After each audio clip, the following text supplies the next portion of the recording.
Bienvenue dans ce débrief solo numéro 5. Le concept est simple, j'appuie sur le bouton, vous savez tout ce que je sais sur un sujet en moins de 10 minutes.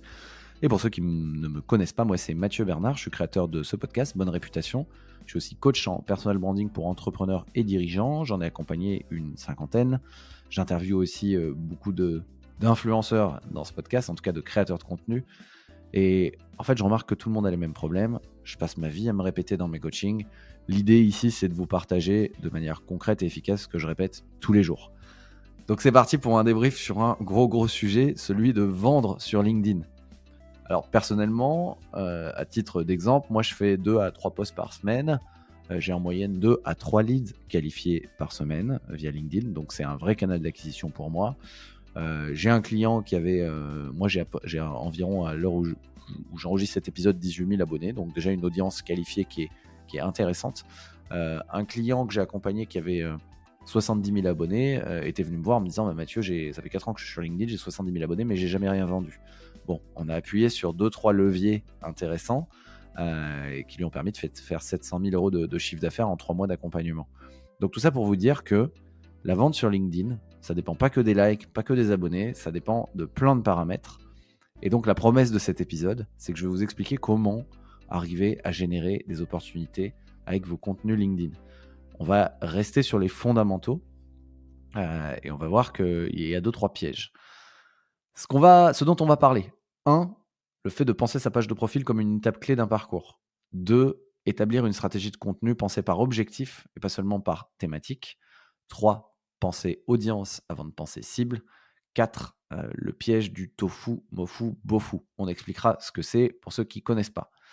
Petit disclaimer avant de se lancer dans le vif du sujet. Le contenu, LinkedIn, c'est de la création de contenu et le contenu, c'est un jeu à moyen, voire long terme. Donc la capacité à vendre dépend de la construction d'une audience qualifiée, de toucher cette audience qualifiée et tout ça, ça prend du temps. Sinon, il existe un raccourci qui est génial qui s'appelle la pub. Mais ce n'est pas l'objet de cet épisode. Donc, partie numéro 1, je voulais parler de la page de profil et de penser sa page de profil comme l'étape clé d'un parcours. C'est le secret numéro 1, c'est qu'en fait, pour vendre sur LinkedIn, il faut avoir une super page de profil. Parce qu'en fait, il y a un secret qui est très bien gardé, mais je pense qu'il est bien gardé surtout parce qu'il n'est pas très bien compris, c'est qu'il est très rare de vendre directement sur LinkedIn. C'est-à-dire que LinkedIn, ça reste un réseau social, donc un canal de communication. Et donc, comme tous les canaux de communication, heu, il intervient dans un parcours client, avec des étapes, d'accord?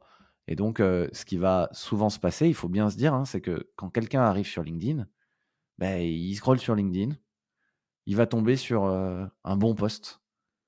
Il va retomber sur un bon post du même auteur. Puis en fait, au bout de quelques semaines, il va retomber, retomber sur un 10e post de ce même auteur. Et là, au bout d'un moment, il va l'avoir remarqué, il va se dire: «Ah tiens, c'est intéressant ce qu'il poste, je vais aller voir son profil». Et là, il va arriver sur son profil, il va comprendre, ce qu'il propose, il va peut-être avoir confiance, puis bon, il va continuer son parcours, très bien. Puis un jour, il retombe sur un post, puis du coup, il a en tête cette personne. Il dit: «Ah tiens, j'aurais besoin d'un expert comptable». D'accord, c'était intéressant cet expert comptable, et donc là, il va voir son profil une nouvelle fois, cette fois pour prendre contact avec lui ou pour aller voir le site, pour bosser avec lui. Mais là, voilà, il a déjà fait un long chemin de voir ses posts, de comprendre ce qu'il propose, d'avoir confiance, de l'avoir en tête. Et donc souvent, c'est même pas la première fois qu'il visite, mais au moins la 2 ou 3e fois qu'il visite le profil, qu'il va se dire: «Tiens, là, ça y est, je le contacte». Et donc, ce qu'il faut se dire, c'est que si on prend LinkedIn spécifiquement, hem, la page de profil, c'est une étape obligatoire pour, dans le parcours de vente, en fait. Au moins dans le parcours d'opportunité. Personne, quasiment personne à 99 du temps, va vous appeler ou va vous acheter un truc sans avoir visité votre profil. Et donc là, si on se dit ça, le seul objectif de la communication sur LinkedIn, c'est de faire avancer le lecteur sur son parcours et lui donner envie d'aller à l'étape d'après. Et donc, sur vos posts, l'objectif, c'est que les gens aillent visiter le profil LinkedIn. Et une fois qu'ils sont sur le profil LinkedIn, c'est quoi? La plupart du temps, c'est des gens qui vous découvrent, ils vous connaissent pas. C'est de leur donner confiance, c'est d'aller leur expliquer de manière très, très claire votre proposition de valeur. Donc ça, vous pouvez le faire sur le profil avec le titre et la bannière, mais vous pouvez aussi leur mettre un lien vers un site ou une page qui explique encore mieux ce que vous faites et qui donne encore plus confiance. En réalité, les gens qui ont décidé de bosser avec vous, qui reviennent sur votre profil en se disant: «Je vais le contacter», ceux-là, ils vont trouver un moyen de vous contacter. Soit ils vont trouver le lien Calendly, il y a pas besoin de le mettre en numéro un, soit ils vont vous envoyer un message. Donc en fait, le profil, c'est vraiment important de le tailler comme une page de vente, un peu comme une page e-commerce où on arrive dessus et en fait, il y a, au moins 2 choses. Une proposition de valeur super claire pour ceux qui vous découvrent et un appel à l'action très, très clair aussi. Donc qu'est-ce que ça veut dire? Ça veut dire que quand les gens arrivent sur votre profil et qu'ils vous découvrent parce que vous avez fait des super posts, bah, il faut pas les envoyer dans un panier percé, quoi. Il faut les envoyer vers un profil où ils ont plus le choix que d'être rassurés et d'aller à l'étape suivante, ce qui est souvent pas du tout le rendez-vous, c'est trop tôt. Souvent, il faut juste aller leur montrer un peu plus. Ça peut être une page de vente très simple. Moi, pendant 2 ans, j'ai eu une page de vente sur Notion, hein, qui expliquait comment fonctionnaient mes accompagnements et qui donnait de la preuve sociale avec, des avis clients. Donc si on reste sur le profil, un profil taillé comme une page de vente, c'est une proposition de valeur claire. Donc c'est pour qui, quoi, comment. Souvent, ça peut être par exemple pour qui, quoi, en combien de temps. Moi, j'ai personal branding pour entrepreneur, je crois, ou personal branding pour dirigeant en 1 heure par semaine. OK. Et ma preuve sociale, ça va être que plus 50 personnes accompagnées. Je mets des logos d'entreprises que j'ai accompagnées. Mais ça, dans mon titre et ma bannière, c'est tout ce qui apparaît. Vous pouvez aller voir sur mon profil, c'est vraiment, personal branding pour entrepreneurs et dirigeants en 1 heure par semaine. On a compris ce que je faisais et ensuite je mets plus de 50 personnes accompagnées et je mets même des logos d'entreprises un peu connues dans lesquelles j'interviens. Ça suffit à comprendre ce que je fais et à rassurer. Et voilà, et ça, je le distribue à la fois sur mon titre de profil, très important, le titre de la page de profil.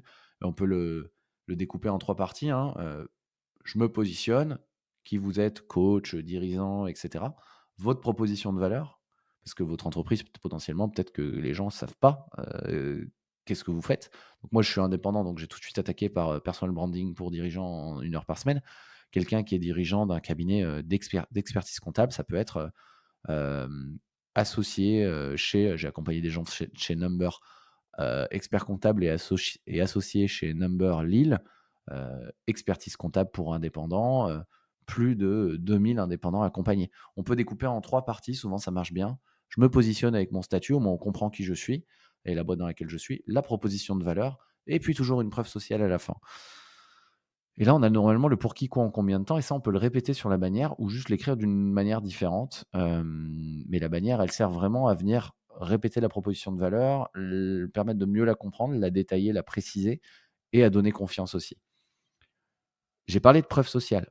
C'est très, très important quand on bosse pas chez Coca-Cola, quoi, et la plupart des gens en B2B n'ont pas des marques connues derrière eux, voire sont indépendants.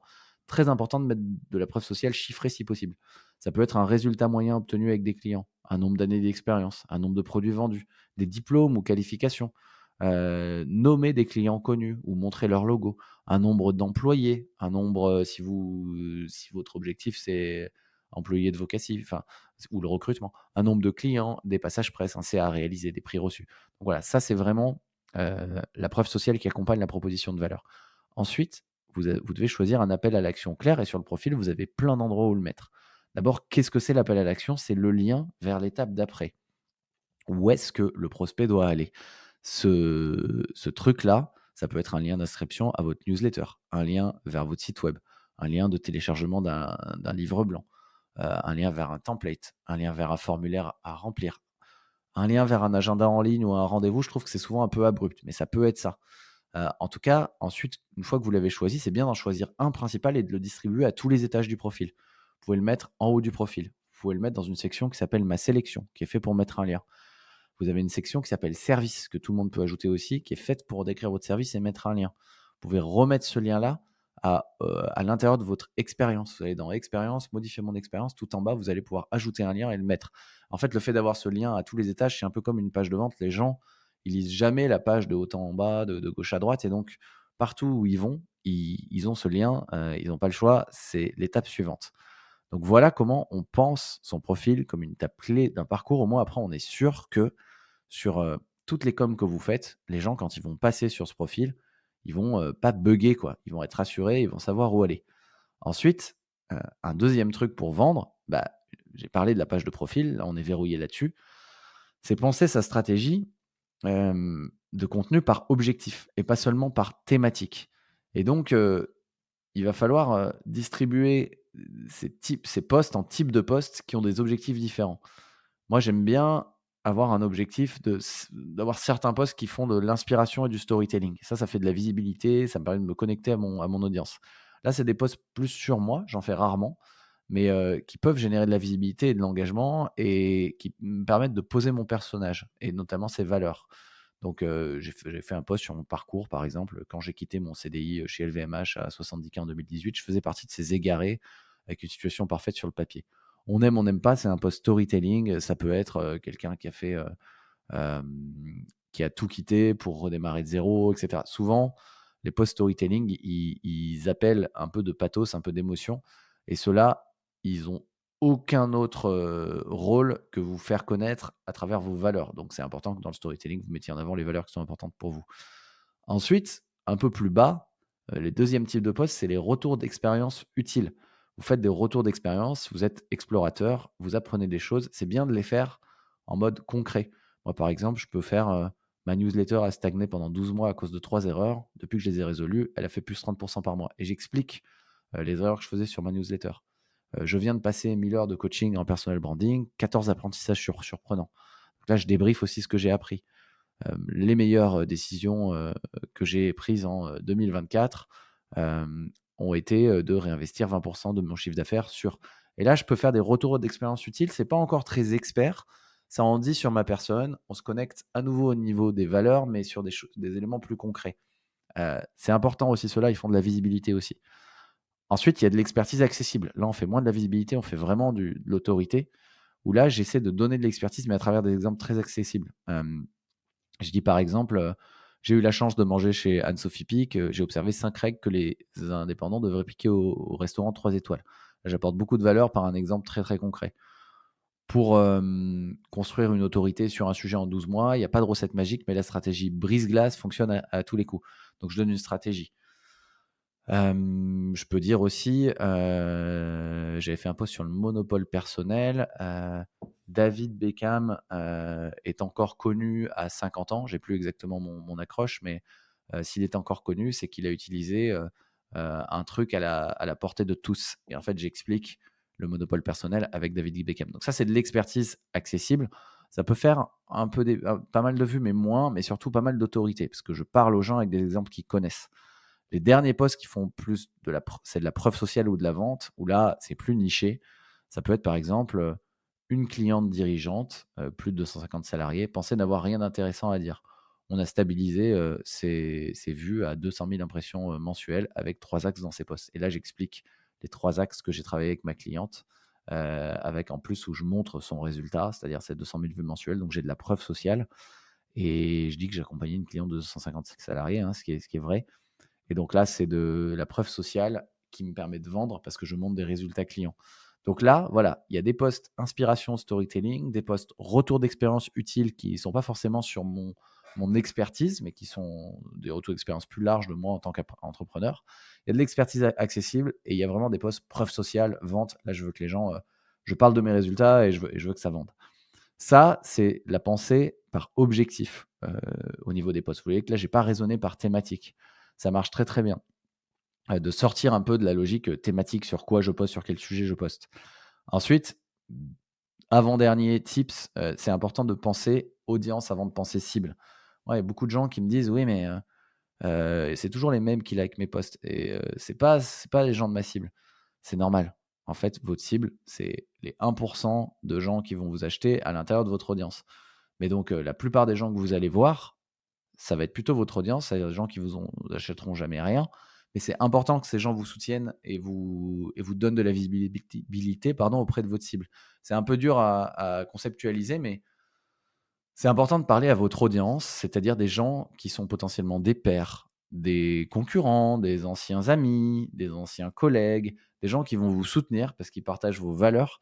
Et en fait, par effet de ricochet, le fait que ces gens vous soutiennent, ils vont vous crédibiliser et ils vont faire que des cibles potentielles qui sont dans votre audience ou dans les leurs vont vous voir.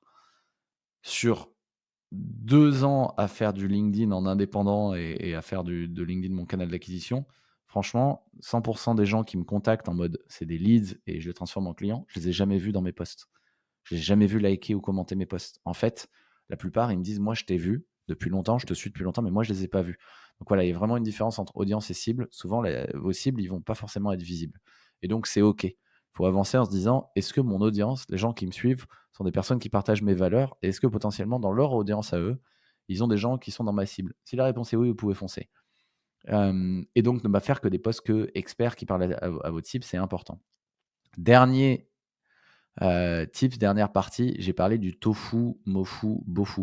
On a beaucoup entendu parler sur LinkedIn, c'est top funnel, middle funnel, bottom funnel. Ça veut dire, on va vous allez souvent entendre que, alors il faut faire des posts top funnel pour la visibilité, middle funnel pour, vraiment, parler, enfin créer une, une proximité avec votre audience et bottom funnel pour vendre.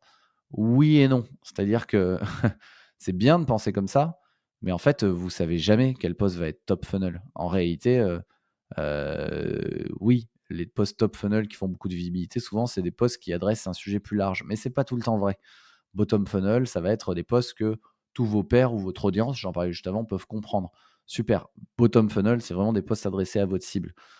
Vous pouvez faire ça, mais en fait, il y a pas vraiment de règles, c'est-à-dire que des bottom funnel peuvent très bien marcher s'ils sont bien écrits et des top funnel peuvent moins bien marcher s'ils ont parce que si vous prenez la parole sur un sujet qui a rien à voir avec vous, ça marche pas. Donc moi, je préfère me dire que, raisonner par objectif, inspiration, retour d'expérience utile, expertise accessible, preuve sociale et vente et le top funnel, middle funnel, bottom funnel, ça peut être une grille de lecture plutôt a posteriori.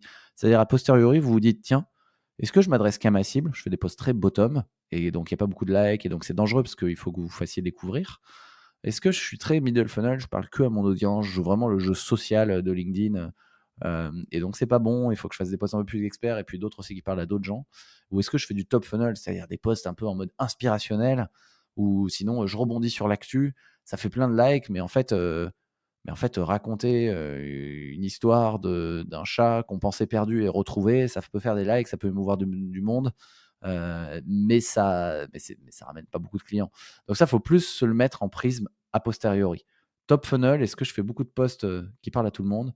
Bottom funnel, est-ce que je fais assez de posts qui parlent un peu à mon audience, qui créent de la proximité, qui jouent le jeu du réseau social? Bottom funnel, est-ce que je fais assez de posts experts? Le but, c'est d'avoir un équilibre entre ces 3.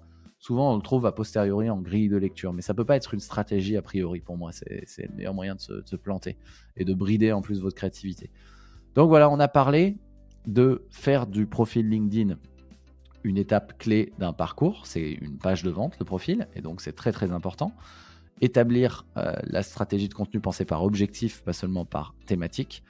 Ne pas oublier de penser audience avant de penser cible et raisonner en tofu, mofu, bofu, mais plutôt en grille de lecture a posteriori pour être sûr que vous avez bien un équilibre entre des posts à forte visibilité, des posts à visibilité moyenne mais qui engagent et qui jouent le jeu du réseau social et des posts qui parlent à votre cible, qui sont à faible visibilité mais qui sont là aussi parce qu'ils sont importants.